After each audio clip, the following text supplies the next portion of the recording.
우리 그리스도인들은 이 빛과 소금의 존재죠. 그래서 우리는 늘 어떻습니까? 그러한 빛과 소금된 존재로서의 이 삶을 살아내야 하지만은 우리의 삶 가운데 있어서 우리를 유혹하는 이 세력이 있죠. 바로 이 사단입니다. 예전에 이 뉴스 위크지에 보면 이 사단은 과연 있는가라는 이 주제로 이렇게 다룬 적이 있는데, 거기에 기재된 두 개의 사진이 눈길을 끌었습니다. 하나는 중세 시대의 한 화가로부터 그려진 지옥의 가상도였고, 또한 다른 하나는 이 루안다 내전 중에 있었던 학살 현장을 찍었던 사진이었습니다. 이 놀라운 사실은 이 두 개의 사진이 너무나 흡사하다는 것이었습니다. 이 비록 우연이라고는 할 수 있겠지만 지옥 가상도가 현실의 사진과 비슷하다는 그 사실만으로도 큰 충격이 아닐 수가 없습니다. 우리가 지금 살고 있는 이 시대에 이 세계는 하나님의 뜻과는 달리 너무나 왜곡되어 있음을 우리는 알 수 있습니다.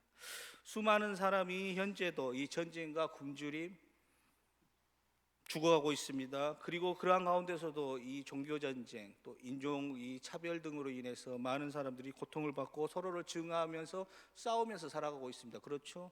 요즘에 보면은 또 뉴스에서 보니까 이 중동에 이렇게 이스라엘과 그 주변 국가들 분위기가 심상치 않습니다. 그리고 아직까지도 미국은 자유주의 국가라고 하지만은 인종차별 아직도 심하죠. 백인 우월주의에 앞서서 어떻습니까? 뉴스에서 보면 종종 나오는 게 무엇입니까? 이 경찰들이 이 소년이든 흑인들을 이렇게 그냥 쏴서 죽이는 그것 때문에 문제되는 이 사건들이 많이 일어나고 있지 않습니까? 그리고 우리의 사회도 보이지 않는 전쟁 속에 이 선한 양심을 가진 자들이 신음하고 이 상처받고 살아가고 있다라는 것입니다. 우리가 뉴스에서 이렇게 나오지는 않지만 알게 모르게 고통받고 있는 이들이 얼마나 많은지 모릅니다. 그리고 우리가 이렇게 제대로 알고 있지는 않지만 어떻습니까? 살인 사건이라든지 이런 것들 뉴스에 나오지 않지만 죽어가는 사람도 얼마나 많이 있습니까? 한 설문지에 이러한 내용이 있습니다. 당신이 1년간 살 수 있다면 이란 이 질문에 뭐라고 답했냐면, 죽는 것은 두렵지 않습니다. 그러나 사는 것이 두렵습니다 라고 대답하였다고 합니다. 이러한 이 대답은 비단 그 한 사람의 느낌이 아닙니다. 많은 사람들이 공유하고 있는 이 느낌입니다. 과연 이러한 세상이 살아갈 가치가 있는 것일까라는 이 생각을 또한 해보게 됩니다. 이에 대해 하나님은 다음과 같이 말씀하셨습니다. 하나님은 자신의 독생자를 세상에 주시기까지 사랑한다고 이렇게 말씀하십니다. 곧 하나님은 모든 불의와 악이 가득 찬 이 세상을 정죄하시지 않고 가장 귀한 분을 죽이면서까지 구원의 가치를 있는 이 세상으로 보았습니다. 오늘 이 말씀의 3장 16절의 이 말씀이 어떻습니까? 하나님이 세상을 이처럼 사랑하사 이 독생자를 주셨으니 이는 그를 믿는 자마다 멸망하지 않고 영생을 얻게 하려 하심이라.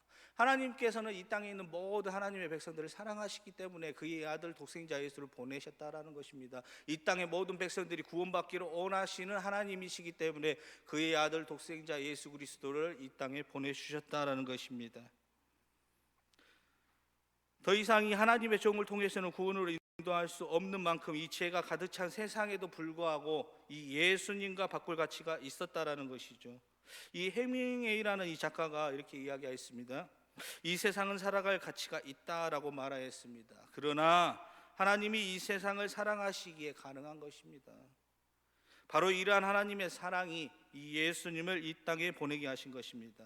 이사야 42장 6절에 보면 나 여호와가 의로 너를 불렀은즉 내가 내 손을 잡아 너를 보호하며 너를 세워 백성의 언약과 이방의 빛이 되게 하리니 라고 나와 있습니다.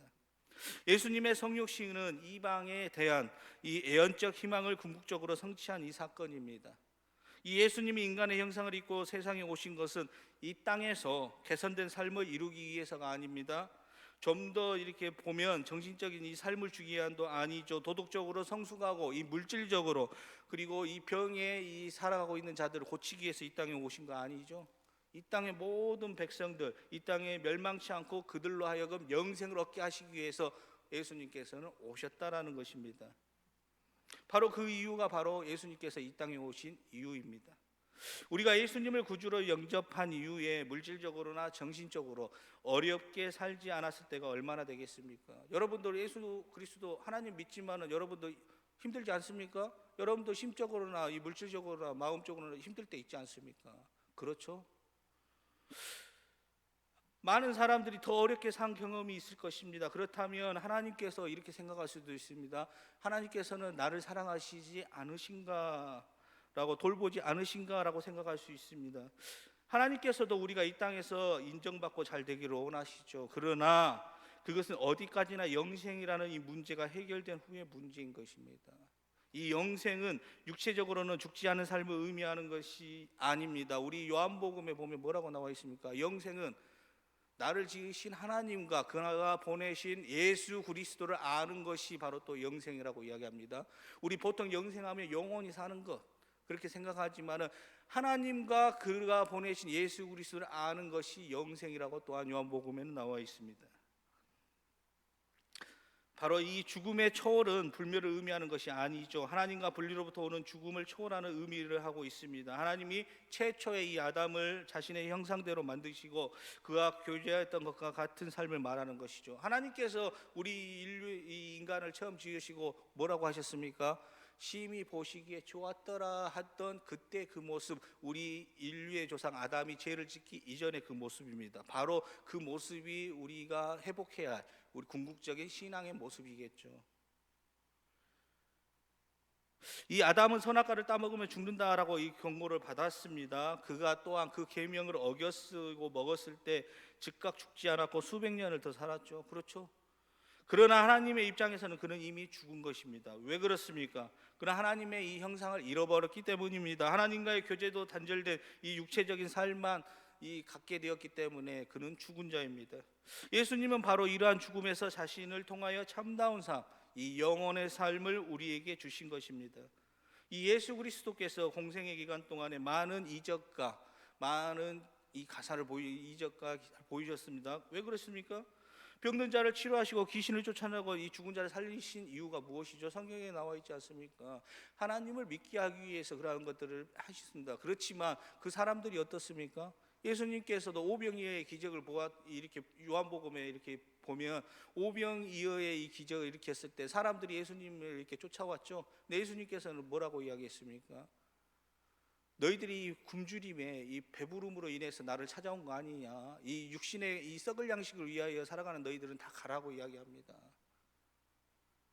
바로 이 하나님을 보지 않았습니다. 많은 사람들은 바로 자신의 지금 닥친 이 상황에 이 모면한 거에 대한 그거에만 만족하였던 것입니다. 예수님이 그리스도이시고 하나님이 살아계시고 역사하심을 믿지 않았던 것입니다. 우리도 이처럼 이 땅에서 이 삶을 살아갈 때 이러한 이 신앙을 가지고 살아갈 수가 있습니다. 정작 하나님이 살아계시고 역사하시고 우리와 함께 하신다라는 것을 미처 알지 못하고 깨닫지 못하고 살아갈 때가 많이 있다라는 것이죠. 자, 예수님께서는 이 믿는 자들에게 참다운 이 영생을 주셨습니다. 그렇다면 우리의 생명자 수요자이고 영생의 수요자 예수 그리스도를 어떻습니까? 참 믿음으로 우리가 믿고 우리가 그리스도의 삶에 이 제자된 삶을 살아내야 할 줄로 믿습니다. 그렇다면 이 땅에 오신 예수님을 믿었을 때 우리에게 주어지는 이 결과는 무엇입니까? 이 첫 번째로는 심판으로부터 구원입니다. 이 예수님은 18절에서 믿는 자는 심판을 받지 아니하는 것이요 믿지 아니하는 자는 벌써 심판을 받은 것이라고 말씀하고 계십니다. 여기에서 심판을 받은 것이 현재형으로 이렇게 나타나고 있습니다. 곧 다시 말하면 예수님을 거절하고 믿지 않는 그 순간이 바로 이 심판의 순간이라는 것입니다. 우리 보통 우리 보면은 믿으면 구원을 받는다라고 이렇게 많이들 이야기하시죠. 그렇지만 우리의 정작 필요한 것은 이 믿음도 중요하지만은 이 믿으면 삶에서 이 삶의 본질도 달라져야 된다는 것이죠. 이 믿기만 한다고 해서 이렇게 구원을 받는다라고만 이렇게 이해를 한다면 어떻습니까? 죽을 때 우리 죽기 전에 하나님 믿습니다 하면 그것도 구원받는 것입니까? 아니죠. 이거 이야기하고 있지 않습니까? 이 심판을 이렇게 예수님을 거절하고 믿지 않는 그 순간이 바로 심판의 때라고. 즉 우리가 믿었다면 그 믿음의 그 삶의 이 모습이 우리의 삶 가운데서도 드러나야 된다는 것이죠. 그래서 우리 매일같이 이야기하고 있지 않습니까? 하나님의 형상을 회복하자. 하나님의 형상이 드러나는 삶을 매일의 삶 가운데서 살아내야 한다. 예수 그리스도의 제자된 삶을 우리의 삶의 자리에서 나타내면서 살아내야 한다. 그분의 삶을 쫓아서 살아내야 된다고 이야기하고 있지 않습니까? 즉 다시 말하면 이 삶, 이 믿음과 이 삶의 이가 함께 드러나는 삶, 즉 말과 행동이 함께하는 삶을 우리가 살아내야 된다는 것이죠. 자, 예수님의 이 구원이 보면 이 역사상 이 심판은 계속되고 있습니다. 예수님의 구원을 이루고자 하는 사랑을 거절한 결과가 상호간의 증오와 살인 또한 이 탐심 등으로 이루어지고 있다는 것이죠. 이 현재적인 이 심판은 처벌이 아닙니다. 하나님의 방관입니다. 그들이 죄를 따라 행하도록 방관하는 것이죠. 하나님께서 우리에게 자유의지를 주시지 않았습니까?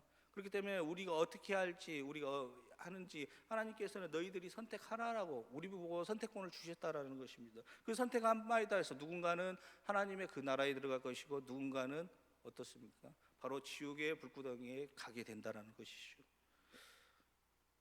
이 믿는 자들은 심판을 받지 않습니다. 그것은 하나님의 그들의 삶을 보호하시기 때문이죠. 그러나 믿지 않는 자들은 어떻습니까? 심판받게 돼 있다라는 것이죠. 이 좌절과 절망 속에 이렇게 살아갈 수밖에 없다라는 것이죠. 자, 두 번째로는 이 어두움에서 빛에 속한 자가 되게 됩니다. 예수님은 자신을 빛으로 표현하고 계십니다. 빛이라는 이 용어는 구원의 실체를 표현하기 위해 사용되는데 요한복음 8장 12절에 예수님은 나는 세상의 빛이라고 소개하고 계십니다. 바로 이 빛이 세상에 왔을 때 인간의 행위가 어둠으로 나타나게 됩니다. 이 빛이 오기 전에는 분리됨이 없었습니다. 왜냐하면 어둠이 지배적이었기 때문입니다. 그러나 이 빛이 대신 예수님이 오시면서 이 땅에는 이 분리됨이 없어졌습니다. 믿는 자들은 빛 대신 주님께 왔지만 거부한 자들은 자신들의 죄된 행위가 드러나는 것을 싫어했기에 어두움을 더 사랑하였던 것이죠. 빛이 밝으면 어두운 면은 더욱 선명해집니다. 그렇죠?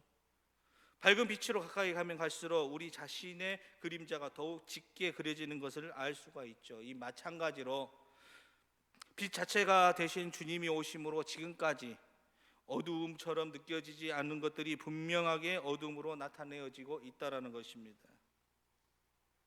자, 이제 강주에 이렇게 보면 이 무등산을 이렇게 올라가 보면 이 강주의 이 도심이 보이는 곳이 있습니다. 이 야간에 올라가서 이 강주 시내를 이렇게 되돌아보면 참 이 야경은 아름답습니다. 어느 도시든지 이 서울 같은 경우는 남산에 올라가면 이 서울의 야경을 볼 수 있겠죠.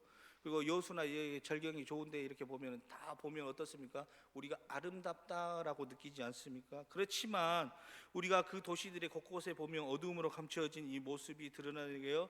아름답다라는 말이 할 수가 없을 것입니다. 우리가 이렇게 눈에 보이지 않지만 그 가운데 어두움에 추악한 모습을 감추어진 그러한 모습, 그러한 세계들이 있다라는 것이죠. 그래서 불결하고 추악한 것들이 치워져야 함에도 치워지지 못하는 이러한 삶, 우리 세상 속에 살아가고 있지 않습니까? 따라서 우리가 믿음에서 방황할 때 어두움에 빠져서 헤어나오는 것은 무척 힘들게 되죠. 그렇죠. 한번 이 죄의 늪에 빠지게 되면 어떻습니까? 더 깊은 이 수렁에 빠져들지 않습니까? 바로 우리가 주님이 오시기 전에는 이 어둠에 속하였던 자들이었습니다. 바로 이 옛사람에 속하였던 자들이죠. 그렇지만 예수 그리스도가 이 땅에 오셔서 그 십자가를 지시고 십자가의 보혈의 피로 말미암아 우리는 새 사람으로서 재창조되었다라는 것입니다. 이제는 우리는 새 사람으로서 이 삶을 살아내야 되죠. 우리 그리스도인의 이 본분을 제가 새 사람으로서의 이 삶을 매일의 삶 가운데서 살아내야 되는 이 빛과 같은 존재가 돼야 되는 것입니다. 나의 생활 속에서 주의 뜻 가운데 살지 못함으로 안타까워하고 죄책감을 가는 것은 다른 한편으로 우리가 빛 가운데 거한다는 사실을 보여주고 있습니다. 우리 죄를 지으면 어떻습니까? 우리의 마음이 자유롭지 못하죠. 죄에 대해서 어떻습니까? 이 죄책감이 들죠. 그러므로 인해서 우리가 무엇을 합니까? 하나님 앞에 나아가서 회개하지 않습니까? 그러고 나서 그러한 삶을 살지 않도록 또 하나님 앞에 나아가서 기도하지 않습니까? 죄에 이렇게 머물러 이렇게 사는 것이 아니라 오로지 하나님의 자녀로서의 이 삶을 살아가게 해달라고, 믿음을 회복하고 이 믿음으로 이렇게 살아가게 해달라고 우리 기도하지 않습니까? 그렇기 때문에 우리 매일 삶 가운데에서 어떻습니까? 빛의 존재로서의 이 삶을 살아가시는 저와 여러분들이 되시기를 축원합니다. 자, 국군 수도 통합병원에서 있었던 일입니다. 한 병사가 이 상관의 괴롭힘에 못 견뎌서 그를 총으로 쏘아 죽이고 자신도 자살하려고 했습니다. 그러나 총알이 급소를 비켜감으로 그는 수술 후에 후송되었습니다. 이 병원에서 대화를 거부하던 그에게 한 전도사님이 사랑과 관심으로 그를 돌보고 기도하였는데 그가 그로 인하여 복음을 받아들이고 예수님을 영접하게 되었습니다. 그 이후에 그는 완전히 다른 사람이 되었습니다. 완치되면 곧 사형을 받을 것을 알았지만 그 기간 동안 감사와 기쁨의 모습으로 병동의 사병들에게 복음을 증거하였고 모든 병사의 모범이 되었습니다. 비록 그는 지금 이 땅에 살지는 않지만 그는 어두움에서 빛으로 인도되었고 영생을 얻는 자가 되었다라는 것입니다. 사도 바울도 그렇죠. 사도 바울은 어떤 자였습니까? 예수 그리스도를 핍박하던 자였습니다. 그래서 교회를 핍박하였던 자였죠. 그런데 이 사도 바울이 이 다메섹 석상에서 예수 그리스도를 만난 후에 어떻습니까? 그가 변화되지 않았습니까? 그가 이 자기의 이 목숨을 다하기까지, 자기의 생명을 다하기까지 하나님의 그 말씀, 그 복음을 증거하는 증거자로서의 이 삶을 살아내지 않았냐라는 것이죠. 바로 우리들 역시도 마찬가지입니다. 이 땅에서 우리들 역시도 복음을 증거자로서의 이 삶을 당연히 감당하면서 살아갈 수 있는 그런 믿음을 소유하시는 저와 여러분들이 되시기를 주님의 이름으로 축원합니다. 자, 오늘날 이렇게 보면 예수 그리스도께서 이 땅에 오심의 이 의미가 많이 상실된 것 같습니다. 이 어둠에 있는 자들을 빛으로 인도하고 심판에서 영생으로 인도하시기 위해서 오신 예수 그리스도, 그 놀라운 사랑과 기쁜 소식을 기리는 날이 바로 성탄절 아닙니까? 그런데 해마다 이렇게 맞이하는 성탄절이 이제는 어떻습니까? 이 예수 그리스도의 이 땅에 오심을 기리는 것이 아니라 어떻게 보면 이 세상 속에 이렇게 바뀌어서 이제 그저 그런 어떻게 보면 축제와 같은 그런 날이 되어버렸지 않습니까? 우리 자신에게 질문해야 할 것입니다. 소망이 없고 구제불능으로 여겨진 세상, 아니 나를 위해서 예수 그리스도께서 오신 이유가 무엇인가라는 것을 우리는 늘 끊임없이 생각하면서 예수님께서 오신 이유를 우리가 알았다면 거기에 합당한 삶을 살아내야 하지 않겠습니까? 바로 하나님의 그 나라의 소망이 두고 살아내야 되지 않겠냐라는 것입니다. 하나님께 소망을 둔 심령이 가난한 자, 병든 자, 고통받는 자들에게는 예수는 소망이요 기쁨이죠. 그렇다면 저와 여러분들은 과연 어떠한 상황 가운데 지금 살아가고 있습니까? 바로 그 하나님의 그 나라의 소망을 두고 살아가고 있습니까? 아니면 아직까지도 하나님의 그 나라의 소망을 두지 못한 채 이 세상에 급급하며 이 제약된 모습으로 살아가고 있냐라는 것입니다. 지금의 나의 심령은 어떠한 상태라는 것입니다. 고통 가운데 살아가고 있습니까? 아니면은 이 하나님의 소망을 둔 자로서 그 안에서 참 기쁨과 평안을 누리면서 지금 이 순간에도 우리가 예배드리고 있고 살아가고 있냐라는 것입니다. 바로 이러한 상태에 있는 우리에게 예수님께서는 오셨습니다. 그리고 이 세상은 우리가 살 만한 이 가치가 있는 곳이라고 말씀하고 계시는 것입니다. 지금 세상이 많이 어지럽고 힘들지라도 여러분들 하나님의 그 나라의 소망, 그 소망의 끈을 놓지 마십시오. 우리의 육신의 삶은 한순간이죠. 하지만 하나님의 이 나라에 들어가서 이 살아갈 그 소망을 둔 자들은 영원한 이 삶을 이 영생을 얻는 이 영생 가운데 살아가게 된다라는 것이죠. 육신은 죽지만 우리의 영은 하나님의 나라에 거하기를 간절히 소망합니다. 그렇게 늘 끊임없이 매일의 삶 가운데에서 늘 하나님과 함께 동행하는 삶을 통하여서 그 끈을 놓지 마시고 아무리 죄악, 이 사단이 우리를 유혹할지라도 그러한 것들을 하나님과 함께 하심으로 이겨내시고 승리하는 삶을 살아가시는 저와 여러분들이 되셨으면